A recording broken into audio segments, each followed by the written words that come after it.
I was instilled with a duty for a very long time to honor my ancestors through achievement. And I was told from a very young age that the only thing your ancestors are interested in is achievement. Even to this day, when I do podcasts, people repeatedly talk about my father. If I wasn't successful, he wouldn't be spoken about anymore. He died 9 years ago, and he was a good chess player, but no one's really that interested in chess. The reason he lives on is because I'm so monumentally successful that people are interested in my origin story, and he is mentioned. The reason I will live forever is because my son will be so monumentally successful that they'll talk about how he could have been such a perfect specimen of man, how he was raised, and they will mention me. If you give a shit about your ancestry, and if you give a fuck about your family, and you're not a selfish person, and you want them to exist out in the ether for reality, for the eternity of reality, it is your duty to be successful.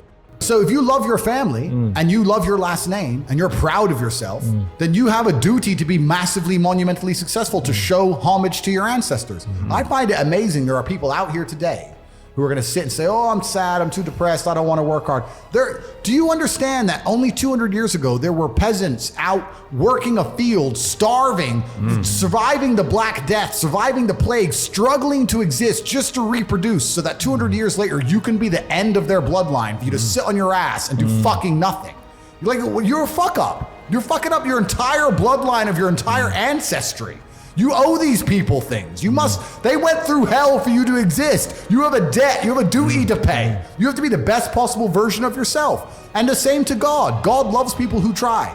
God loves people who work hard. It's amazing if you try your very best all the time, what God will give you.